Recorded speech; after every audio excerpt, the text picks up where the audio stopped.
कभी नहीं पाएंगे हम भी कभी ना कभी।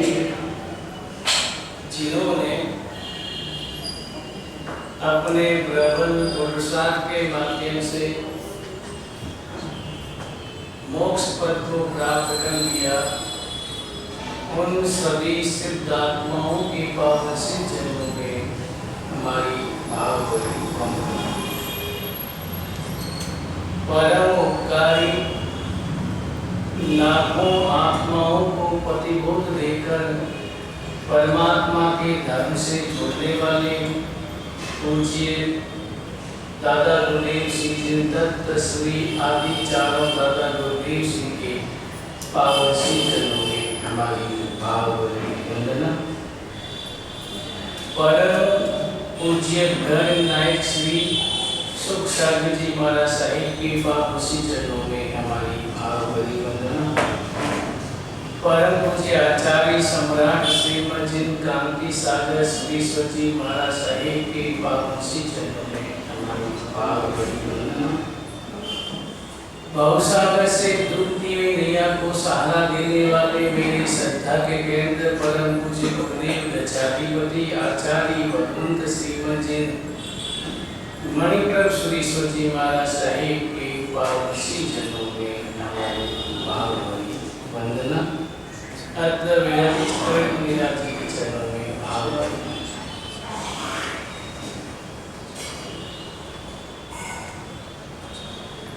आराधना में साधना में जुड़ते हुए करते हुए आज हम पर्युषण पर्व के चौथे मंगल प्रभात में प्रवेश किया।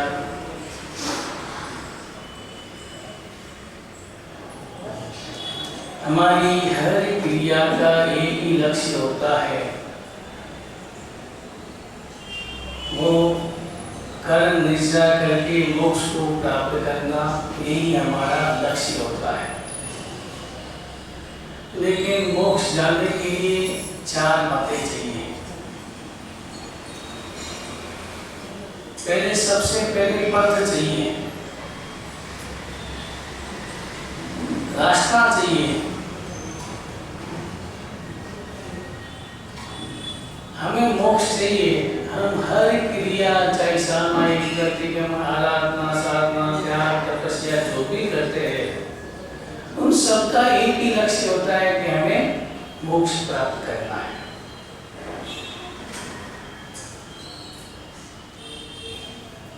सबसे पहले मोक्ष जाने के लिए रास्ते के बारे में कभी आपने गुरु भगवंतों के पास जाके मोक्ष के रास्ते के बारे में नहीं पूछा कि मोक्ष का रास्ता क्या है, मोक्ष किस रास्ते पर चल के जाया जा सकता है। कहीं हम चौराहे में खड़े और कोई रास्ता बताने वाला नहीं हो तो रास्ता हम भटक सकते हैं, चौराहे में अटक सकते हैं। हम किधर जाए, कौन सा रास्ता मेरी मंजिल की ओर जाता है। तो रास्ता बताने वाला चाहिए, पथ चाहिए, रास्ता चाहिए। पहले सबसे पहले रास्ता चाहिए। अब कोई किसी दिशा में जाना हो, आपको यहाँ से बम्बई जाना है तो आपको ट्रेन में जाना है, तो सबसे पहले आप पता लगाएंगे कि बम्बई में कौन सी ट्रेन बम्बई रोड की ओर जाती है, बम्बई जाती है। पहले आप पता लगाएंगे कि कौन सी ट्रेन बम्बई जाती है। और अगर जाना मुंबई है और बैठ के दिल्ली की गाड़ी में तो बम्बई पहुंच नहीं पाएंगे, और पहुंचेंगे तो भी भटकना पड़ेगा, घूमना पड़ेगा, दिल्ली से वापस ट्रेन चेंज करनी पड़ेगी, फिर मुंबई पहुंचेंगे। वैसे ही मोक्ष का रास्ता गुरु भगवान बताते हैं, और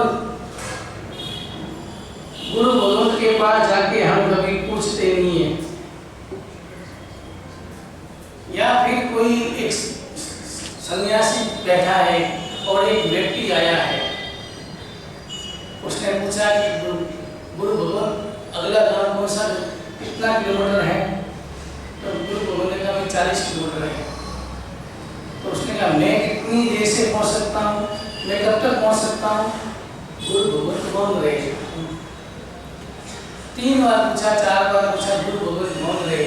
फिर वो चला, थोड़ी देर तो चला, फिर पीछे आवाज गई गुरु भगवत ने, ये तुम 1.5 घंटे में पहुंच जाओ।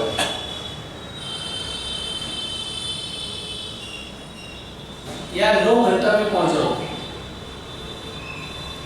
तो उसने कहा गुरु भगवत मैं इतनी देर से पूछा, आपने बता दिया, आप बता रहे हो।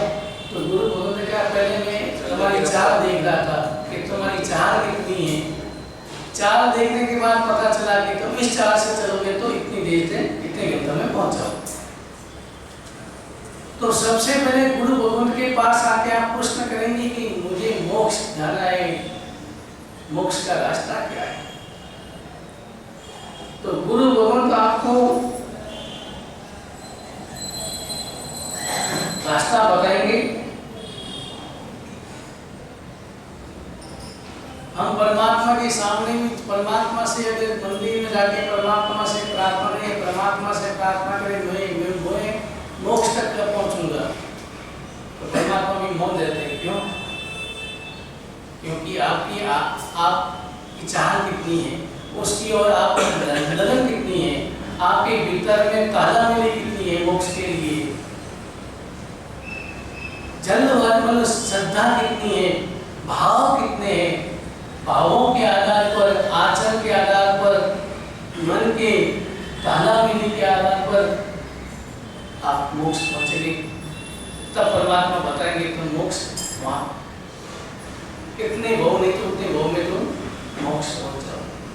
लेकिन सबसे पहले रास्ता चाहिए, फिर पथिक चाहिए।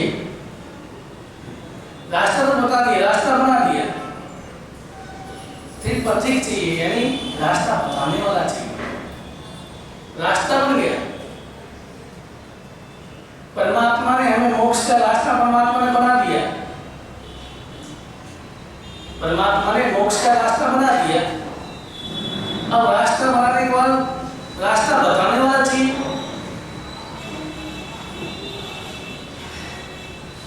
परमात्मा ने मोक्ष का रास्ता निर्माण किया और रास्ता बनाने सभी भवी जीवों के लिए परमात्मा ने मोक्ष का मार्ग बताया, रास्ता बनाया। और उसके बाद और परमात्मा ने कहा मोक्ष का रास्ता क्या है, तो परमात्मा ने कहा सम्यक ज्ञान दर्शन चारित्र्याणि मोक्ष मार्ग। मोक्ष का रास्ता यही है, सम्यक ज्ञान दर्शन चारित्र्याणि मोक्ष मार्ग, उसके अलावा कोई रास्ता नहीं। अब सम्यक ज्ञान, सम्यक दर्शन, सम्यक चरित्र की प्राप्ति के लिए आपके भीतर में कितनी उत्कंठा है, आपके कितने भाव है। सम्यक दर्शन, सबसे पहले सम्यक दर्शन चाहिए, फिर ज्ञान चाहिए और फिर दर्शन यानी श्रद्धा। मोक्ष के प्रति, परमात्मा के प्रति, धर्म के प्रति, देव गुरु धर्म के प्रति हमारे भीतर में एक श्रद्धा कितनी है। और श्रद्धा नहीं है तो सम्यक नहीं हो सकता, और सम्यक के बिना मोक्ष नहीं जा सकता। सम्यक की आत्मा ही मोक्ष तक जा सकती, मोक्ष पहुंचती है। मिथ्या की आत्मा मोक्ष नहीं पहुंच सकती। तो सम्यक दर्शन चाहिए यानी श्रद्धा चाहिए, उसके बाद ज्ञान चाहिए। सम्यक दर्शन और श्रद्धा होगी, श्रद्धा होगी तो जिज्ञासा होगी कि मुझे क्या करना है, तो ज्ञान प्राप्त करेगा। और ज्ञान प्राप्त हुआ, ज्ञान अर्जन किया तो वैराग्य पैदा होगा ज्ञान से, और वैराग्य तो सब फिर वो चारित्र लेगा और चारित्र का पालन करके ही मोक्ष तक पहुंचेगा। तो परमात्मा ने मार्ग बताया, मार्ग बना दिया और मार्ग बता भी दिया।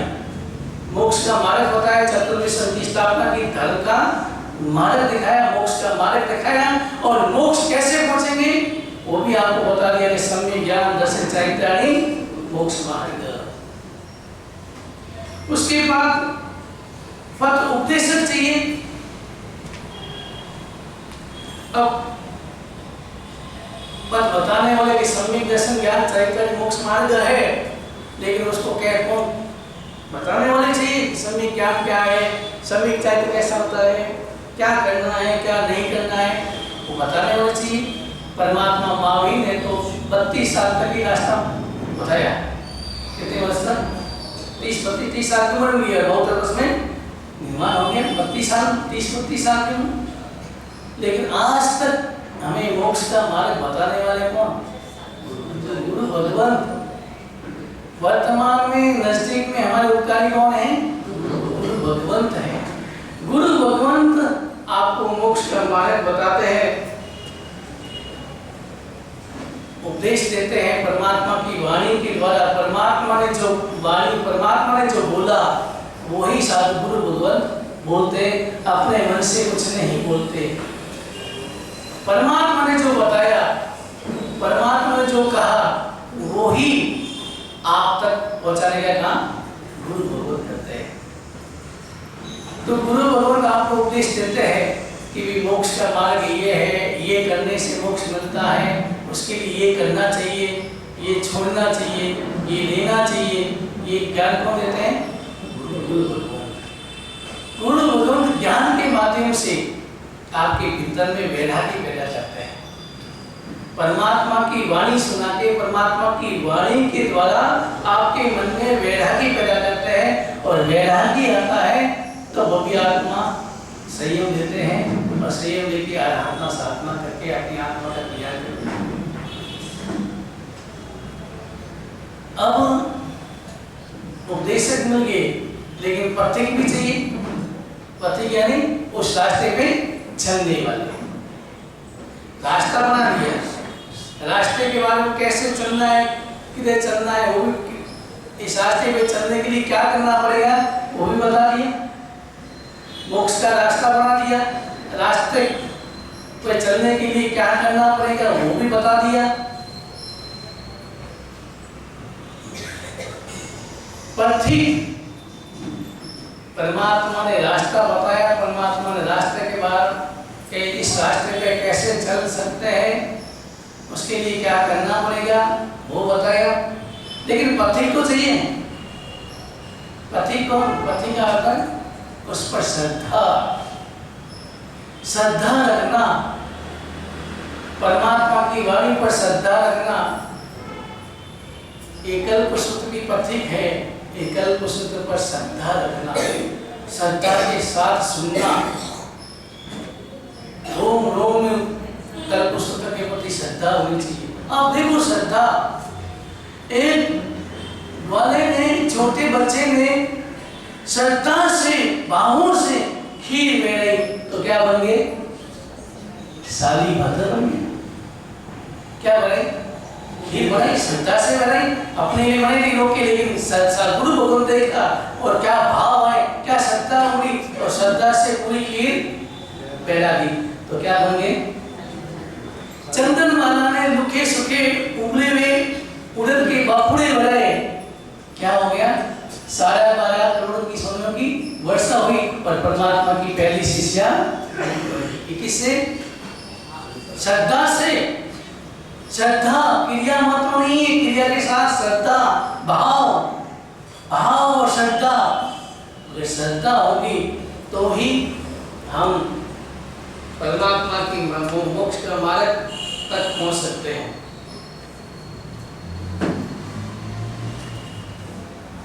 अब हमने कल्प सूत्र, नौकार मंत्र से कल्प सूत्र का प्रारंभ किया था, और आज हम परमात्मा महावीर का जीवन चरित्र, परमात्मा के पूर्व भावों का विश्लेषण अभी हम सुनेंगे। उससे पहले हमारे मन में श्रद्धा के भाव जगे कि परमात्मा का जीवन चरित्र, परमात्मा के पूर्व भाव सुन करके, हमें श्रद्धा से सुन करके, और हमारे भीतर में वैसे भाव हो कि परमात्मा ने क्या क्या गलतियां की, उसके कारण क्या क्या परिणाम भोगना पड़ा। ये कौन? ये परमात्मा के पूर्व भावों से हमें प्रेरणा लेती है। परमात्मा ने क्या क्या गलती की, कहाँ कहाँ गलती की, और उसके कारण कितने भाव बढ़े, कितना उनको कष्ट उठाना पड़ा। तो उस जीवन चरित्र सुन करके हमें प्रेरणा लेनी है और उस गलतियों से बचना है।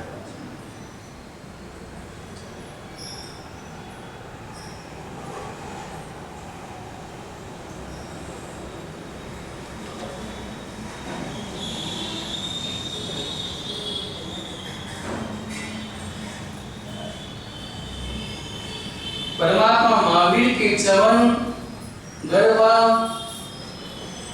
गर्भहरण, जन्म, दीक्षा, केवल ज्ञान, ये सब कल्याण उत्तराभावी नक्षत्र में हुए थे और परमात्मा का निर्माण स्वाति नक्षत्र में हुआ। जैन धर्म में काल गणना के लिए काल चक्र बताया जाता है कि 20 कोड़ा कोड़ी सार्वभौम के एक काल चक्र में 10 कोड़ा कोड़ी सार्वभौम का एक पुरुष सवर्णी काल और 10 कोड़ा कोड़ी का सार्वभौम का असवर्णी काल होता है।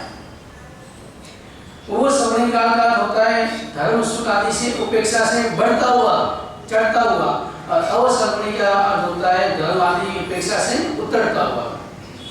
दोनों में 6 आर्य होते हैं।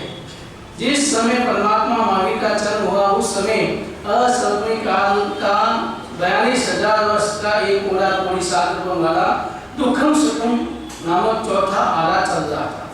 ये चौथा आरा भी पूरा होने में वाला था। मात्र 75 वर्ष और 8.5 महीने का समय ही बाकी था। इस अवसवर्णी काल में 23 तीर्थंकर हो चुके थे। तब आषाढ़ नक्षत्र के शुक्ल पक्ष में आषाढ़ मास के शुक्ल पक्ष में षष्ठी की तिथि मध्य रात्रि में उत्तराभावी नक्षत्र में चंद्रमा का योग होने पर महान कुंड गांव निवासी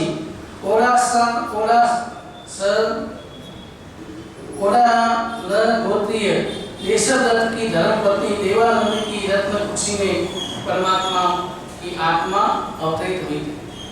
तब परमात्मा का चवन हुआ देवानंदी ब्राह्मणी की कुक्षी में। लेकिन तीर्थंकरों का जीवन अवतरण या तो क्षत्रिय कुल में होता है, उच्च कुल में होता है, महान कुल में होता है। ज्यादातर क्षत्रिय कुल में ही परमात्मा का अवतरण होता है। लेकिन यहाँ प्रश्न है कि परमात्मा का चवन देवानंद की कुक्षी में ही क्यों हुआ? देवानंद की कुक्षी में क्यों हुआ? ब्राह्मण कुल में परमात्मा का अवतरण क्यों हुआ? उसको जानने के लिए सबसे पहले हमें पूर्व भावों की व्याख्या सुननी होगी। जब पूर्व भावों की व्याख्या सुनेंगे तब पता चलेगा कि परमात्मा का चवन ब्राह्मण कुल में क्यों हुआ था।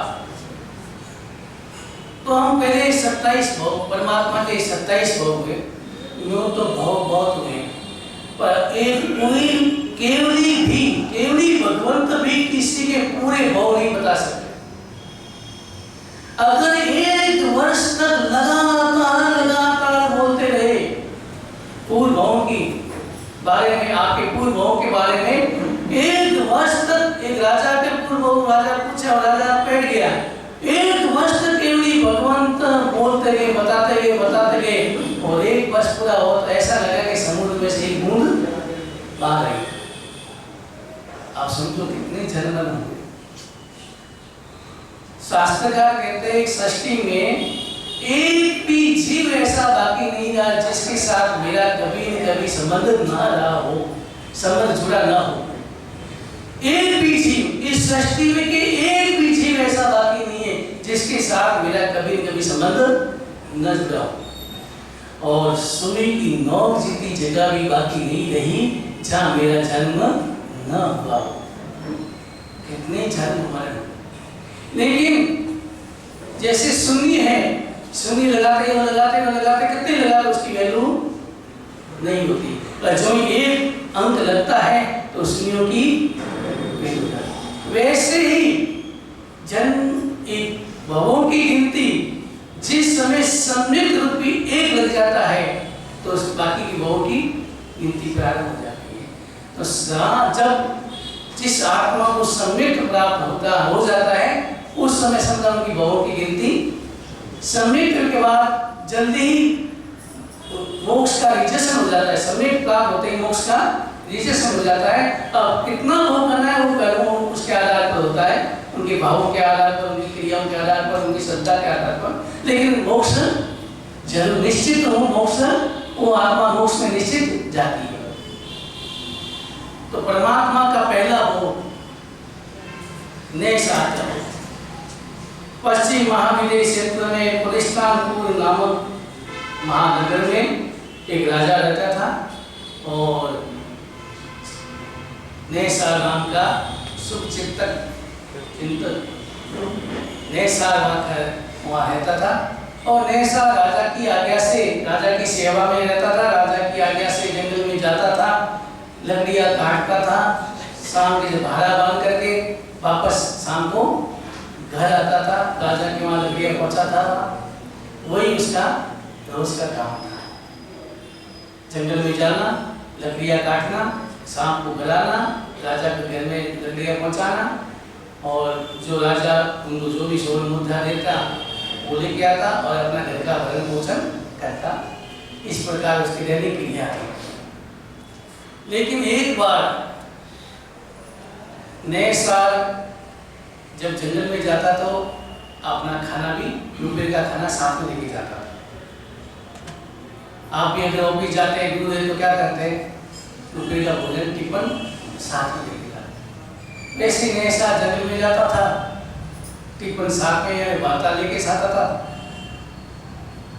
तो एक दिन गया, लकड़ियाँ काटी और दोपहर के समय में भोजन करने बैठा। भोजन करने से पहले उसके मन में क्या भाव जगे कि आज कोई अतिथि आ जाए, कोई महात्मा आ जाए तो मैं उसे खिला करके मैं भोजन करूं। आज मेरे अतिथि का लाभ ले, कोई महात्मा को खिला करके फिर मैं खाऊं। ऐसे उनके मन में भाव आए।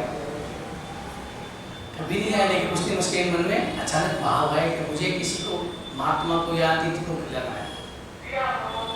और ऐसे भाव आए तो सोचा कि नहीं, मुझे पहले नहीं खाना है।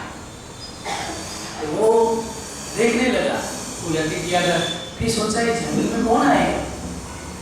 तो पेड़ के ऊपर चढ़ के देखने लगा कोई आ रहा है कैसे रास्ते में, कोई अतिथि या कोई महात्मा। और संयोग से कोई मुनि भगवान रास्ता भटके होंगे, उस रास्ते पे आए। जो मुनि भगवंतों को देखा, उस गया सामने गया, हाथ जोड़ा, मुनि भगवंतों का चेहरा देखा, चेहरे में तेज दिखा, आंखों में निर्मलता देखी, आंखों में पवित्रता देखी, आंखें नीची, क्या सौम्य चेहरा, क्या चेहरे पे तेज। तो उसके मन में भाव आया, क्या उसके मन में, इसका चेहरे में तेज है, क्या इनका आंखें निर्मल है, क्या झुकी हुई आंखें हैं। देखते क्या है भाव, एक मन में ओह भाव आने लगा। उस मुनि को देख, मुनिराज को देख के ओह भाव आया। लेकिन वो जानता नहीं था कि मुनि क्या होते हैं, साधु क्या होते हैं, उनको भी जानकारी नहीं, जानकारी का अभाव था। लेकिन मन में भाव आए, उन मुनि को देख के मन में भाव आए, उनकी तेज देखा, उनकी आंखें देखी, उनकी चारित्र देखा, उनका आचरण देखा, चलने की तरीका देखा। इसलिए हमेशा गुरु भगवान क्या कहते हैं कि उपदेश, गुरु साधु का उपदेश बाद में काम करता है, पहले उसका आचरण का, आचरण उपदेश का काम करता है। तो उनका आचरण देखा और उनकी आंखें देखी, निर्दोष, तो श्रद्धा जगी, भाव आए और भाव आए, निवेदन किया, बोलो भगवान भोजन ग्रहण करो। अब भोजी होती है वो समझता नहीं था, भोजी क्या होती है वो नहीं समझता था। बस आप भोजन ग्रहण करो। भाव क्या हमने भाव, उसके भीतर में भाव उड़े, मैं मुनि भगवंत को भोजन कराऊं। और मुनि भगवंत ने देखा आहार शुद्ध है, 42 दोषों से रहित है, शुद्ध आहार है।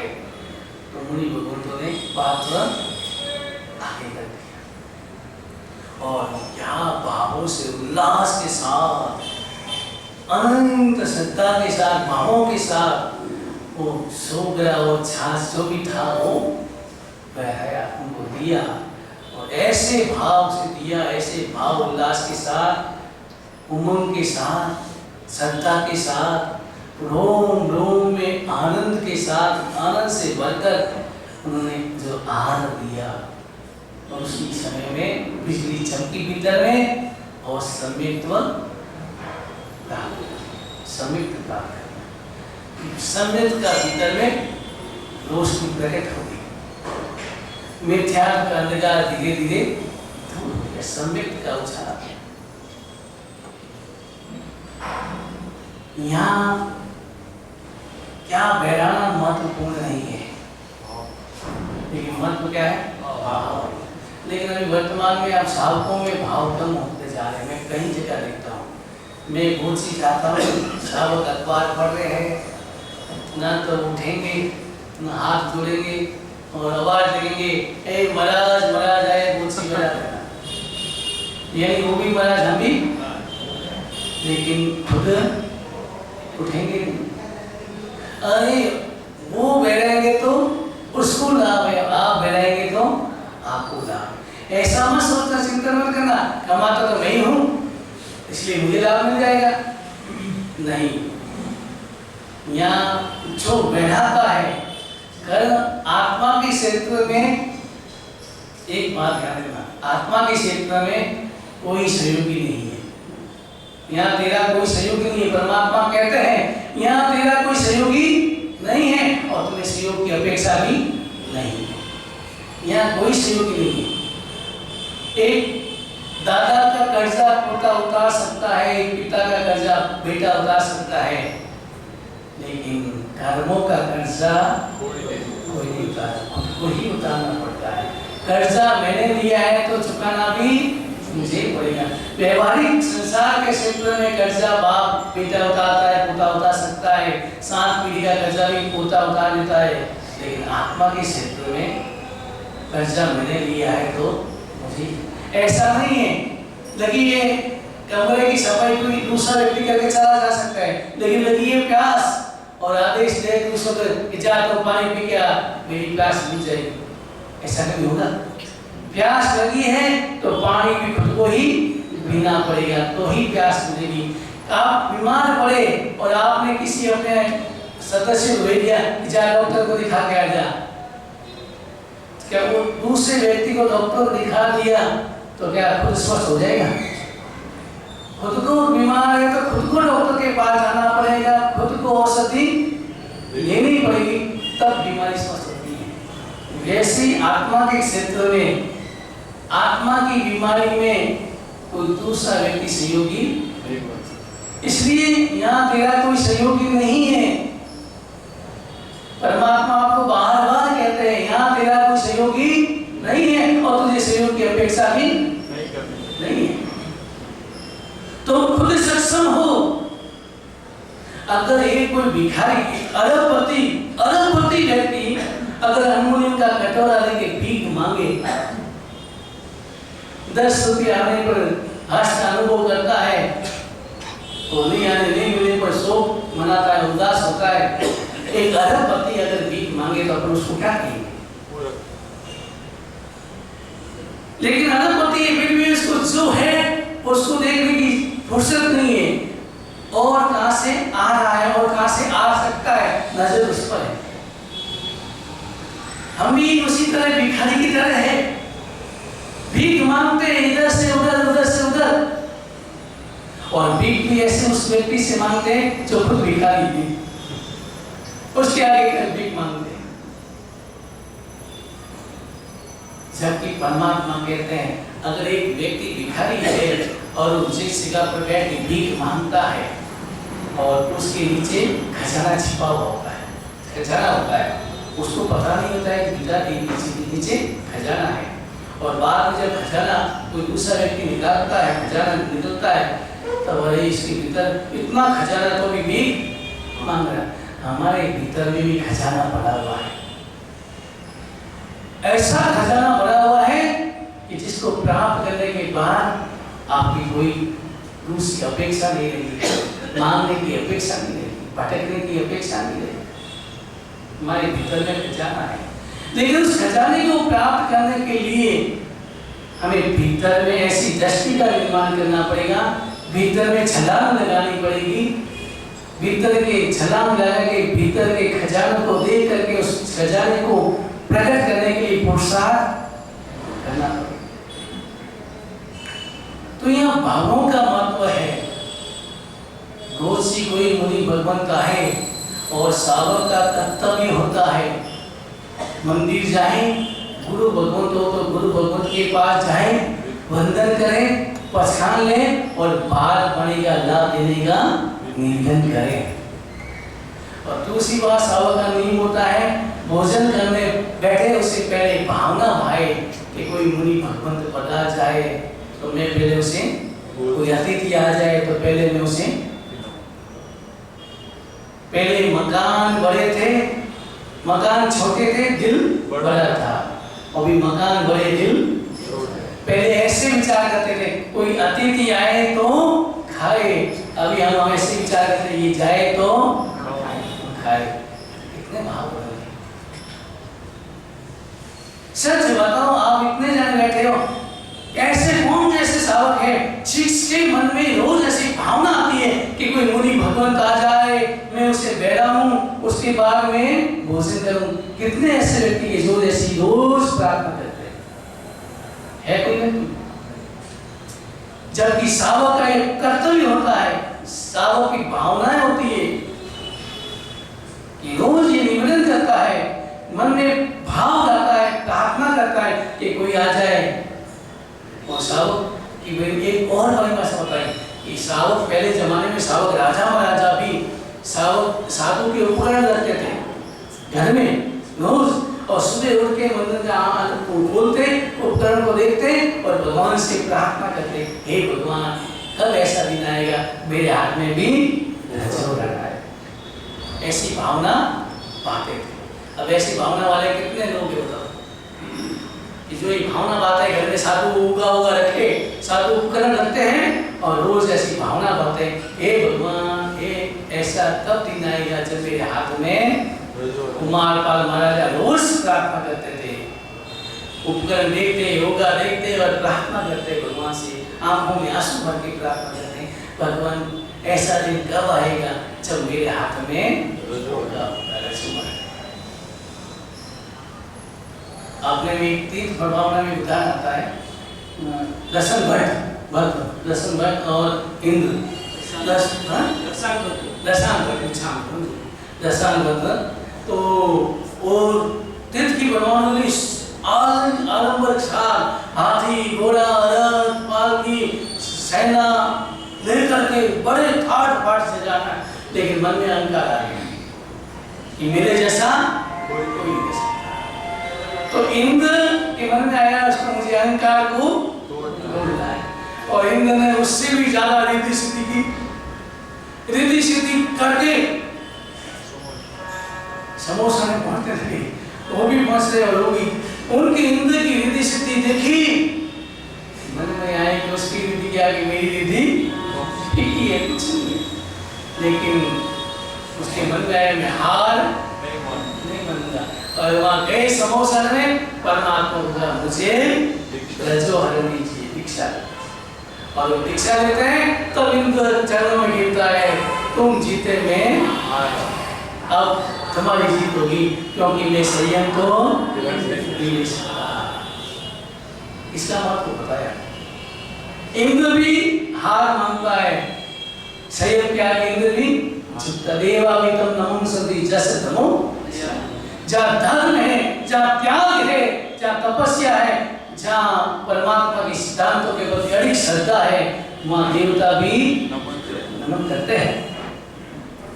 तो कहने का मतलब है कोई मुनि भगवंत घर पे आए तो चाहे सावक हो चाहे साविका हो, सबके मन में श्रद्धा होनी चाहिए, भाव होने चाहिए, और उनको हाथों से, अपने हाथों से बहराने के भाव होने चाहिए कि मैं अपने हाथों से बहराऊं तो मुझे लाभ है। उन्हीं सावकों का दासी से तुम आहार प्राप्त कर ले तो मुनि भगवान को बहरा, लेकिन उदासी नहीं बना। हर व्यक्ति नहीं बना सकता है। एक बात है, धर्म में खर्च करना, गुरु भगवंत की व्यवस्था करना हर आत्मा नहीं कर सकती। उसमें भी पुण्य चाहिए। पुण्य होता है तो ऐसे भाव आते हैं। नहीं तो कितनी सालों कैसे है। परमात्मा महावीर अवतार सूत्र में क्या कहा, ऐसे संसार में कई जीव है जो ये नहीं जानता है मैं कौन हूं। ऐसे जीव बहुत है। तो जिसके मन में मैं कौन हूं ये प्रश्न उठता है तो समझना वो भव्य आत्मा है। मैं कौन हूं, मैं आत्मा हूं। जब शरीर और आत्मा का भेद समझ लेता है तो व्यक्ति आत्मा के क्षेत्र में प्रवेश कर लेता है। तो नए सामने भावों से, उल्लास भावों से गुरु बोलूं तो गुरु, साधु बोलूं तो महात्माओं को आहार भेराया और सम्यक प्राप्त कर लिया। और वहीं से परमात्मा की भावों की गिनती प्रारंभ होती है। दूसरी भाव में प्रथम देवलोक में एक परियोपन की आयु वाले देव बने। एक गुरु देख लो, एक लकड़हारा लकड़ियां काटता है और निजी रोज का काम था, रोज यही करता था। और वो व्यक्ति, वो आत्मा केवल मुनि भगवंतों को आहार कराया और परिणाम स्वरूप कहाँ पहुंच गए? देवलोक में पहुंचे। तो देवलोक में वही जाता है आत्मा जिसके मन में परमात्मा के धर्म के प्रति श्रद्धा हो, गुरु भगवंत के प्रति श्रद्धा हो और जिसकी कथनी और करनी एक हो। मिथ्या सजनी, मुंह पर मीठा बोले और बगल में राम, मुख में राम, बगल में वो वाला नहीं। तो हमें भी देवलोक में जाना है। हम तो भगवान से ही प्रार्थना करते हैं कि मोक्ष तो है नहीं अभी, लेकिन देवलोक में चले गए तो छठारा दुखंब का छठारा, उसमें हमारा जन्म नहीं, हमें जन्म नहीं लेना पड़ेगा। और अगर दुखंब का कार्य में जन्म हो गया तो कितना कष्ट उठाना पड़ेगा। इसलिए हमेशा ऐसा परमात्मा से प्रार्थना करो, ऐसी आराधना करो, ऐसी साधना करो, परोपकार की भाव रखो, एक दूसरे के सहयोग की भाव रखो, निश्चल जीवन जियो, तो आप आत्मा देवलोक में जा सकते। और अगर निश्चल श्रद्धा होगी तो हमारे भीतर में सम्यक बन, और सम्यक तो होकर अगर हम देवलोक में जाएंगे, चाहे देवलोक में चले जाएंगे, लेकिन हमारा मन सुख भोगेगा लेकिन सुख में अटकेगा नहीं। और मिथ्या के देव सुख में डूब जाते हैं, लेकिन सम्यक की आत्मा हमेशा जागरूक रहता है। कहीं भी जाएगा वो जागरूक रहेगा। देवलोक का आयुष्य पूर्ण करके तीसरे भाव में परमात्मा आदिनाथ के पुत्र भरत के वहां उनका जन्म होगा, उस आत्मा का जन्म होगा। और क्या नाम रखा? मरीचि नाम रखा। और जब थोड़े बड़े हुए परमात्मा की देशना सुनी, और देशना सुनी, वैराग्य बड़ी देशना सुनी, तो उनके मन में वैराग्य आया, और वैराग्य आया तो आदिनाथ परमात्मा के पास में शरीर ग्रहण कर लिया, दीक्षा ली। दीक्षा ली, बहुत ज्ञान उपार्जन किया, लेकिन वो शरीर में अटक गए। उनसे इतनी सर्दी में सर्दी सहन करना, गर्मी में गर्मी सहन करना, भूख प्यास को सहन करना, नंगे पांव चलना, शरीर में पसीना होता, स्नान भी नहीं करना, इस प्रकार के कष्ट मरीचि के मन में आ गया। दीक्षा ले ली, लेकिन ये कष्ट सहन नहीं हो रहे, मैं कष्ट सहन नहीं कर पा रहा। लेकिन परमात्मा के सिद्धांतों के प्रति, परमात्मा के प्रति श्रद्धा वैसी की वैसी है।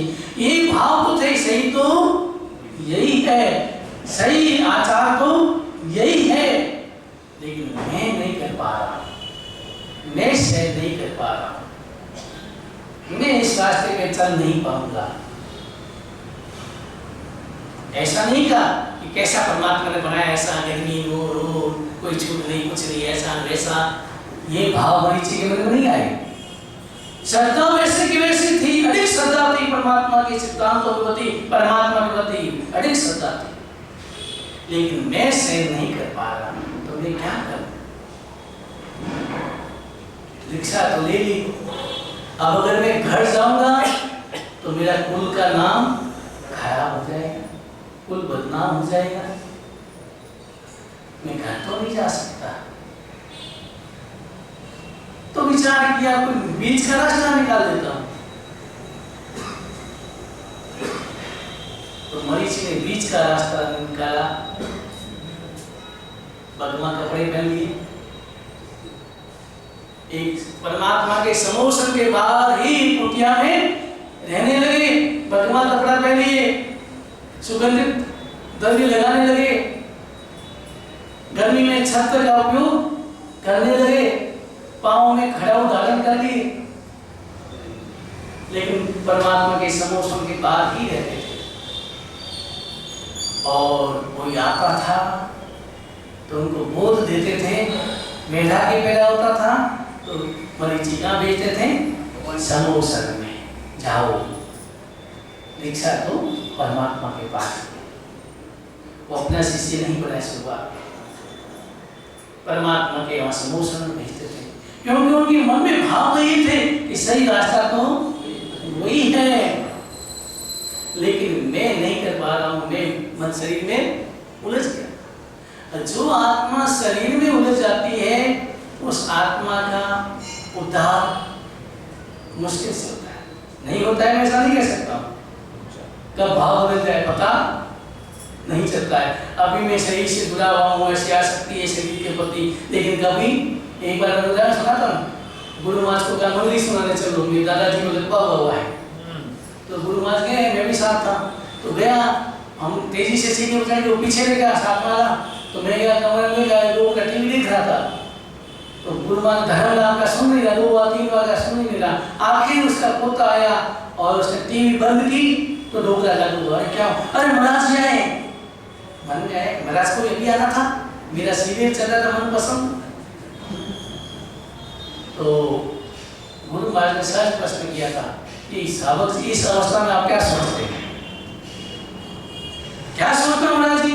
अरे देखो सामने होटल है, गर्मा गर्म, दूर से मालूम होता है सामने गर्मा गर्म नीचे बड़े होते होटल है, मन में खाने का मन होता है, लेकिन मेरे को तो यहाँ पटोलिया मिलता है। स्कूटर में दौड़ते देखता हूँ तो मेरी मन में होता है मैं भी दौड़ूं। बोलने का सावक जी ये दशा है, इस दशा में तो आत्मा के बारे में सोचो। उस आदमी सावक गुस्से में कहा, महाराज थे बीमार पड़ जाने मालूम पड़े, आत्मा की बात तो करो, भगवत की बात तो करो। गुरु भगवान ने सोचा ये सावक मुझे उपदेश दे रहा है, मंगली सुनाई और चल दी। दूसरे स्थान पर गए, ऐसी स्थिति लकवा हुआ है। गुरु भगवान ने कहा किसी सावक ने मुझे मेरे पिताजी को लकवा हुआ पता नहीं सुना। गुरु भगवान ने महीने भर पुरानी बात याद आ गई कि वहाँ गया था, मुझे उपदेश दिया था, सुनना पड़ा। चलो चलते हैं। गया वहाँ गए तो सावक जो हमको देखा और उठने की कोशिश कर रहा है, आंखों में आंसू, और कहा गुरु भगवान आप नजदीक पधारो, मेरा शरीर साथ नहीं दे रहा, मेरा कर्तव्य है, मुझे उठना चाहिए, आपको वंदन कर, आपका विनय, मुझे विनय करना चाहिए, खड़ा होना चाहिए और वंदन करना चाहिए। सावक वही होता है, चाहे रास्ते में भी गुरु भगवान मिल जाए तो 2 हाथ जोड़ के मथे बोलना चाहिए, और कोई घर में अगर आ जाए, अगर मैं आया हूँ, आप पहले आगे बैठ गए, अगर मैं आया और आप अगर खड़े नहीं हुए तो ये आपका गुरु भगवंतों का विनय, विनय ही धर्म का मूल है। विनो मूलो धर्मो, धर्म का मूल क्या है? विनय। विनय रूपी नींव अगर मजबूत होगी तो ही मैल टिकेगा। विनय में सब आ गया, विनय में संस्कार भी आ गए, संस्कार होने तो विनय आएगा। तो गुरु भगवान आंखों से पधारो, आगे गए, पाँव ऊंचा करके किया गुरु भगवान ने, मैंने पाँव को छुआ, वहाँ कोई टीवी नहीं थी, आसपास अनंत खड़े पड़े थे। गुरु भगवान को वही प्रश्न किया, साधु जी आप इस दशा में क्या समझते हो? तो शावक ने जो जवाब दिया हम सब आश्चर्य करने लगे। शावक ने कहा जब मैं बीमार था, नहीं जब मैं स्वस्थ था तो मैं बीमार था, अब मैं बीमार हूं तो मैं स्वस्थ हूं। उल्टा, जब मैं बीमार स्वस्थ था तब मैं बीमार था, और आज जब बीमार हूं तो मैं स्वस्थ हूं। उल्टा। हम इसका क्या निकालेंगे, क्या निकालेंगे? आपको क्या कहना चाहते हैं? वही कहना चाहते हैं, शावक कह रहे हैं कि जब मैं स्वस्थ था तो शरीर को ही अपना मानता था, इसी में आसक्त रहा था, इसी के में डूबा हुआ रहता था, उसको खिलाना पिलाना सजाना सब कुछ उसके पीछे में पागल बना हुआ था। उसके लिए मैंने 18 का पुस्तक का रोज सेवन करता था। किसके लिए? शरीर के लिए। और मैं उसको शरीर को अपना समझता था, लेकिन आज शरीर मेरा होता तो ये दशा, तो मैं समझ गया कि शरीर मेरा, मेरी तो मैं आत्मा, शरीर और आत्मा का भेद समझ लिया, और इसलिए मना किया मैं स्वस्थ हूँ। शरीर अपना काम करता है और मैं अपना काम करता हूँ।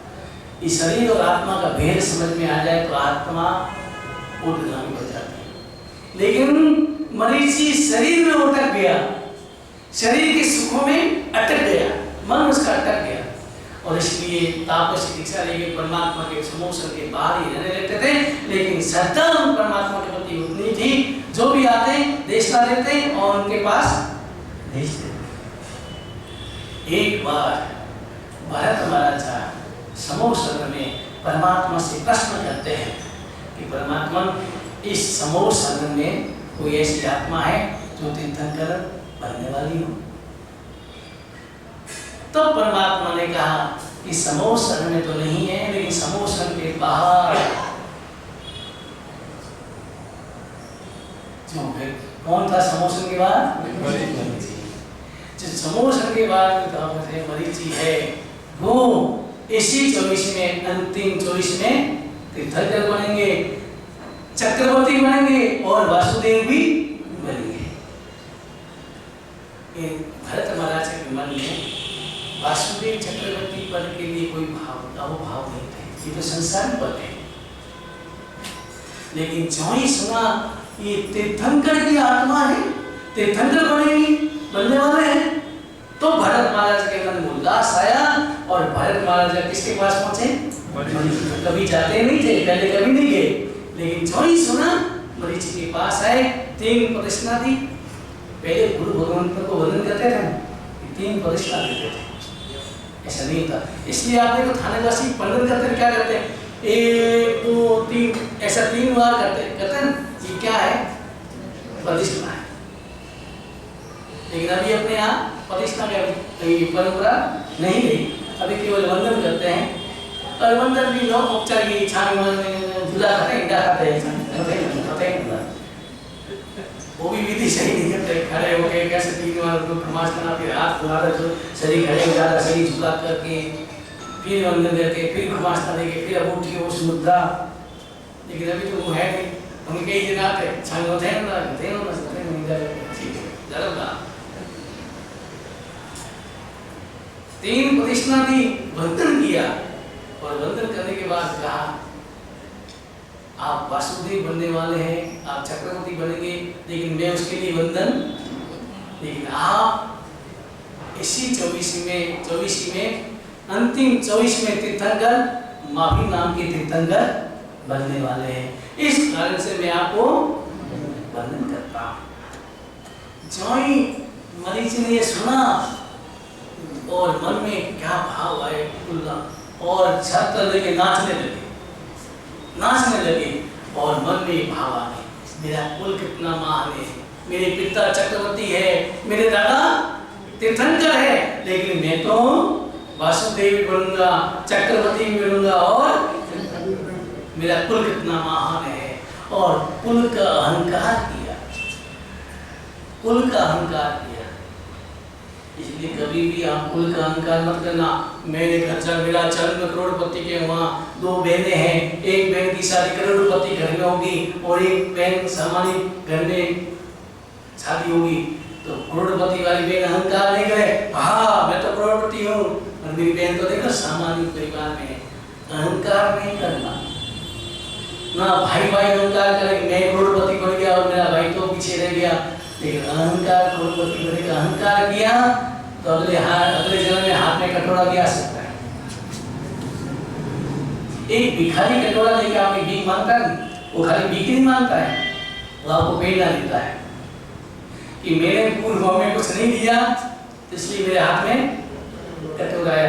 अगर आप अगले जन्म में कुछ नहीं दिया तो आप कल अगले जन्म में आपके हाथ में भी कटोरा आ सकता है।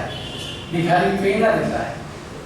इसलिए अपने जीवन में कुछ करते रहो, देते रहो, क्योंकि ये समझना कि जो भी मिला किसके कारण मिला। मुझे आपसे बताओ, आप करोड़पति बने किसके कारण बने?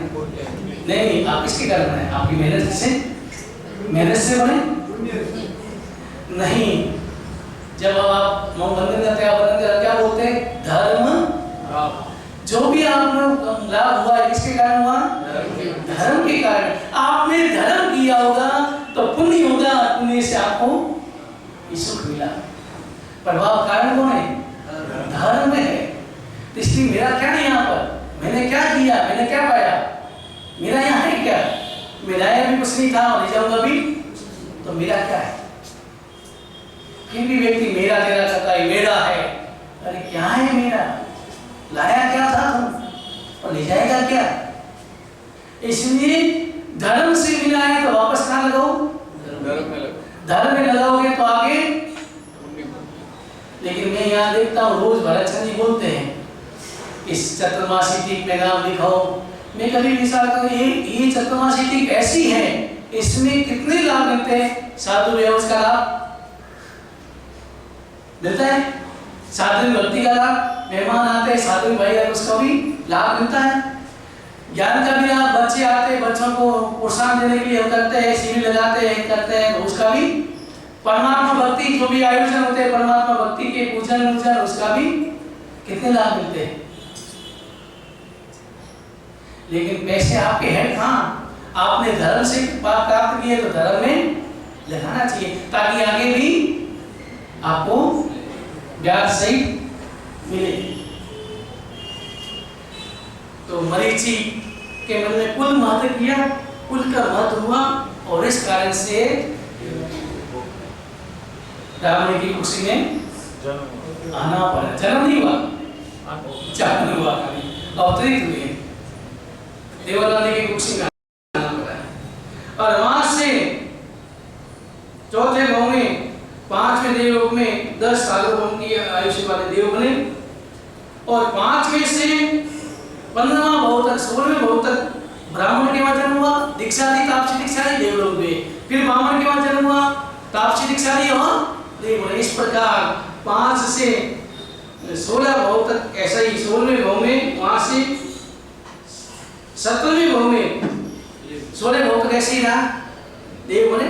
और 17वें भाव में राजगिर नगरी के राजा चित्रनंदी उसके छोटे भाई विशाल भूति के घर में पुत्र रूप में जन्मे और विषभूति नाम रखा। विषभूति युवा हुए, शादी हुई और राजा ने उसको कीड़ा करने के लिए एक उद्यान दिया था, तो उद्यान में अपनी कीड़ा करते था। लेकिन एक बार राजा का युवराज, पुत्र युवराज, ये तो विषभूति तो युवराज के लड़के थे और विषनंदी राजा के लड़के। तो वो उद्यान में पहुंच गया, चौकीदार ने रोक दिया कि नहीं, यहाँ तो विषभूति कीड़ा कर रहे हैं, नहीं जा सकते। उसके मन में आया ऐसा, राजा का पुत्र तो मैं हूँ और ये मेरे चाचा के लड़के हैं और उनको ध्यान दिया, मुझे नहीं। वो राजा के पास पहुंच गया। ईर्ष्या के भाव अनादिकाल से चलते आए, ईर्ष्या के भाव तो अनादिकाल से चलते आए और रिश्वत भी अनादिकाल से चलती है। मैंने शिवपाल से पढ़ा, उसके तब ऐसा लगा कि शिवपाल ने घूंगा था और उसको सोने की मोहरें दी चौकीदार को अंदर जाने। तो वो राजा के पास गया, अपने पिताजी के पास गया कि उद्यान, मुझे उद्यान चाहिए। उसने कहा भाई देख, उसको दिया हुआ है, वापस देना उचित नहीं। तो फिर दूसरा उद्यान बहुत है, ले लो, कोई भी उद्यान जाओ। नहीं, मुझे तो वही उद्यान चाहिए। बहुत जिद किया, खाना पीना छोड़ दिया। तब राजा ने आखिर उसको विष्णु बुद्धि को उद्यान लेने के कारण, लक्ष्य क्या था? उद्यान लेना, लेकिन चल किया और उसको युद्ध करने के लिए युद्ध के बाहर भेज दिया और पीछे से उद्यान उसको अपने पुत्र को दे दिया। जब वापस युद्ध करके वापस आए, उद्यान में जाने लगे, चौकीदार ने रोक दिया कि नहीं, यहाँ तो युवराज युद्ध कर रहे हैं। राजा के पुत्र विश्वनंदी का नाम था।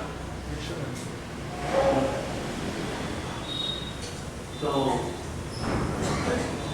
वो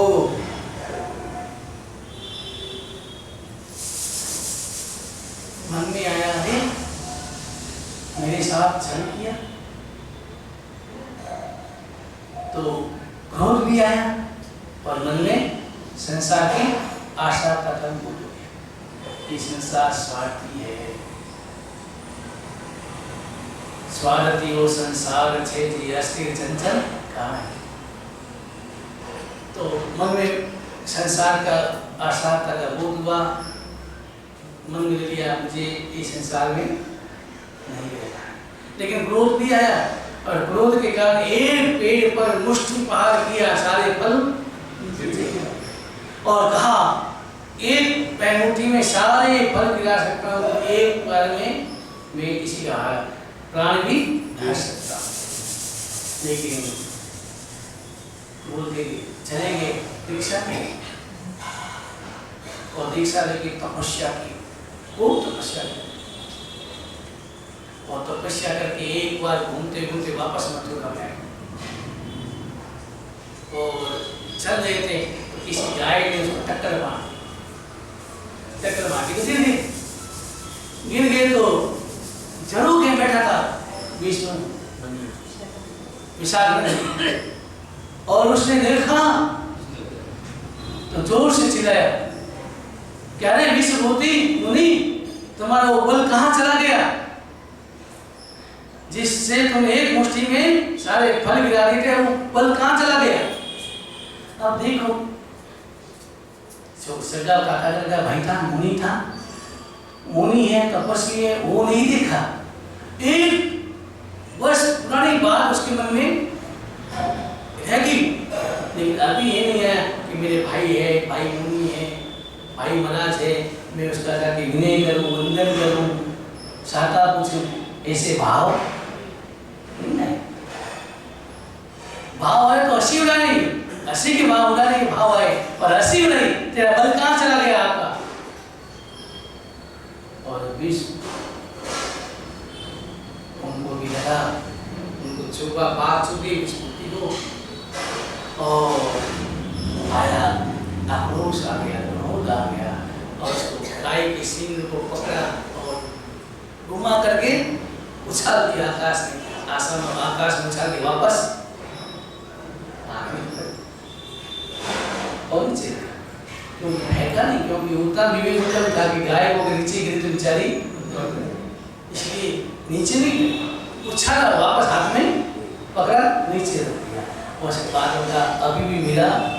अब यहाँ पर जिस तपस्या के प्रभाव से मोक्ष मिल सकता है, जल्दी मिल सकता था, प्रभाव था तपस्या का, लेकिन उन्होंने नियम कर लिया कि मेरा तप का प्रभाव हो कि जन्म जन्म में तुझे मारने वाला बन। ये क्या किया और नियम से क्या हो गया?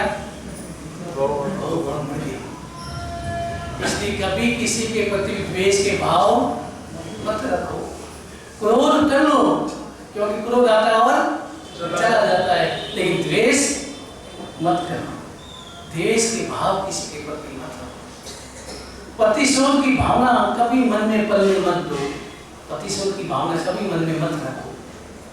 ये प्रतिशोध की चिंगारी शुरुआत में छोटी होती है, फिर धीरे धीरे विषा आग का रूप धारण करती है, उसमें सारे गुण, सारे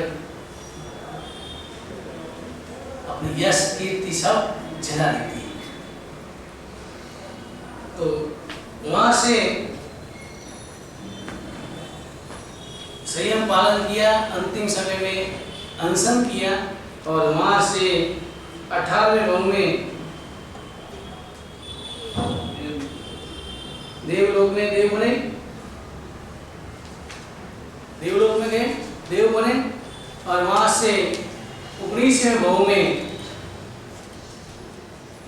पोतालपुर राजा छत्रपति प्रजापति की रानी, प्रजापति राजा थे, तो उसकी लड़की लड़की थी, बहुत सुंदर थी, रूपवान थी, निर्गावती नाम था, वो बहुत रूपवान थी, और राजा के मन में उसके प्रति आसक्ति। तो राजा ने राजसभा में पूछा कि अगर कोई रत्न हो तो रत्न का पहला अधिकारी कौन होता है? राजा होता है। तो उसने कहा ये भी एक रत्न है उसका अधिकारी, तो वो अपनी पुत्री के साथ ही शादी करता है, और उसी मृगावती की कोखी में परमात्मा का जीव आता है, और जब जन्म होता है तो त्रिपुष्ट नाम रखा, पति से खेत की रक्षा के लिए भेजा गया, और वहाँ सिंह आया, सिंह को मारने के लिए पहले शस्त्र उठाया, लेकिन विचार किया नहीं, वो सिंह किसकी आत्मा थी? किसकी आत्मा थी? विश्व नंदी, विशाल नंदी की आत्मा थी। अच्छा, वो प्रतिशोध की भावना तो मन में था ही, और उसको देखा, पहले विचार किया शस्त्र नहीं, ये नहीं शस्त्र है, इसके पास शस्त्र नहीं है, तो मैं भी बिना शस्त्र लड़ूंगा, और बिना शस्त्र से उनसे लड़ा, और शेर को जबड़ा पकड़ के उसको मार दिया, और पति वासुदेव पद प्राप्त किया, वासुदेव पद प्राप्त किया, पति वासुदेव वासुपद पद प्राप्त किया, और उसी भाव में वासुदेव के भाव में ही सैया पालक के मंदिर कानों में संगीत चल रहा था। संगीतकार कोई बाहर के आए हुए थे, संगीत सुनाया, तो राजा ने कहा था कि मेरे को नींद आ जाए तो संगीत बंद कर देना। सैया पालक को कहा, सैया पालक को संगीत थोड़ा अच्छा लगा तो सुनता रहा, बंद नहीं किया। राजा की अचानक आँख खुली और कहा, तुम मैंने कहा था बंद क्यों नहीं किया? बंद नहीं कराया, मुझे बहुत अच्छा लगा, कानों को अच्छा लगा, अच्छा लगा। क्रोध में आए और क्या डाला है कान में? गरम करके डाला।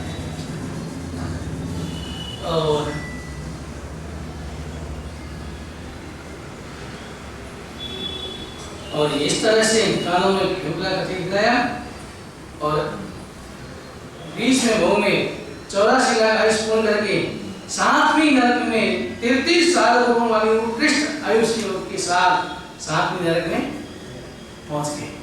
कौन? क्या आत्मा कहाँ पहुंच गई?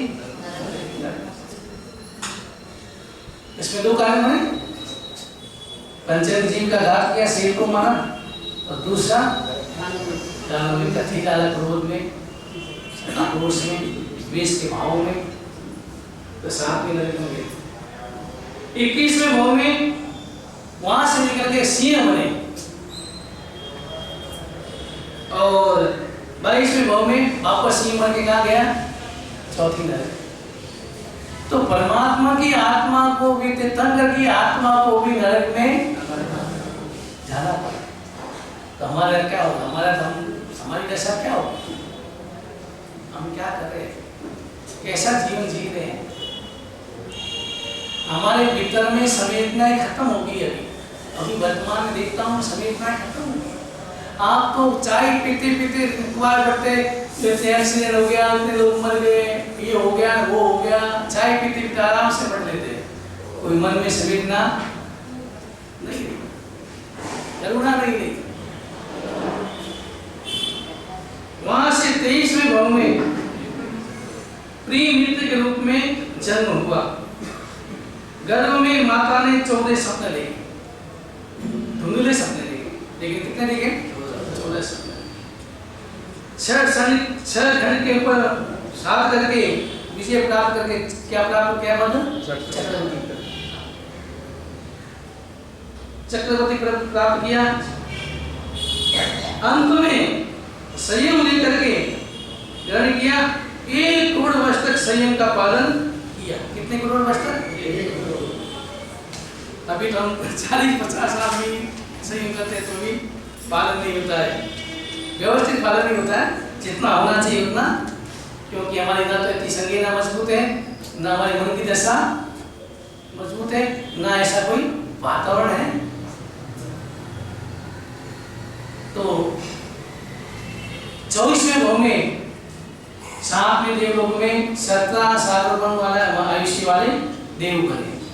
चक्रवर्ती से क्या बन गए? वापस देव बन गए। और वैसे अगर चक्रवर्ती अगर दीक्षा नहीं ले, दुबई रहे तो कहाँ जाएगा? नरक में जाता है।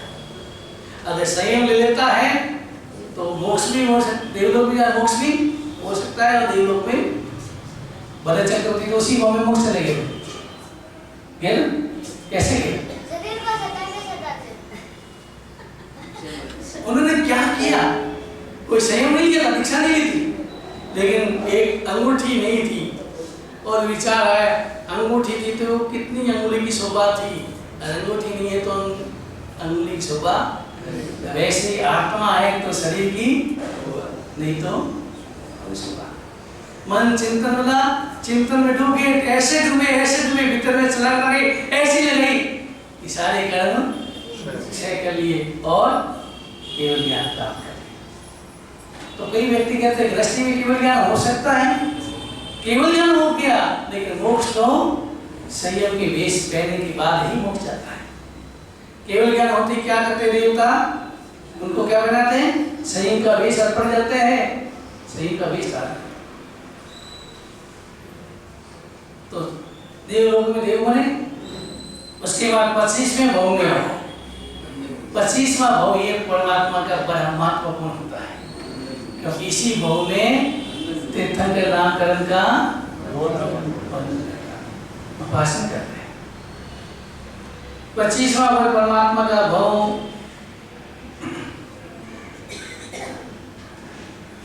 इस भाव में छत्रध्याम नगर के राजा जित शत्रु के घर में जन्म हुआ, नंदन नाम रखा गया। 24 लाख वर्ष तक राजसुख होगा। बाद में आचार्य कुटिलाचार्य के पास संयम लिया, ग्रहण किया।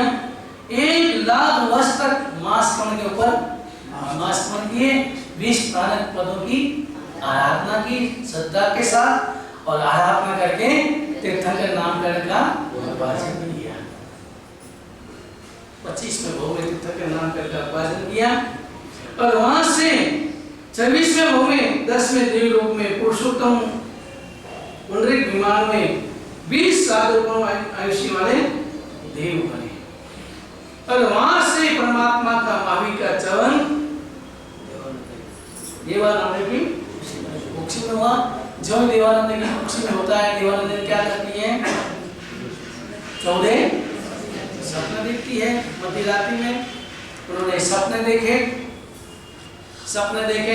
पहले सपने में हाथी, दूसरे सपने में रस, तीसरे सपने में सिंह, चौथे में लक्ष्मी, पुष्पमाला, चंद्रमा, सूर्य, ध्वजा, भूमिकलश, पद्म सरोवर, क्षीर समुद्र, रत्न राशि और अग्निशिखा। इस प्रकार देवानंद ने सपने देखे, और देवानंद ब्राह्मण के पास, अपने पति के पास पहुंची और सपने बताए, सपनों का अर्थ पूछा। वो अपने हिसाब से अर्थ बताए। तो पुत्र तुम जाप जन्म होगी, ऐसा होगा, वैसा होगा, तुम्हारा पुत्र सार वेद की होगा, ज्ञाता होगा, विद्वान होगा। इस तरह से उन्होंने सपनों का अर्थ बताया। अब बाद में इंद्र महाराज का सिंहासन का रूपायमान होता है। इंद्र महाराज अपने ज्ञान से देखते हैं परमात्मा का चवन हुआ, ये 24वें तीर्थंकर बनने वाली आत्मा है। तो इंद्र महाराज ने नमो धर्म का पाठ किया। चलो नमो धर्म का पाठ करते हैं अपन, दावा बोला खड़े ऊंचा करें।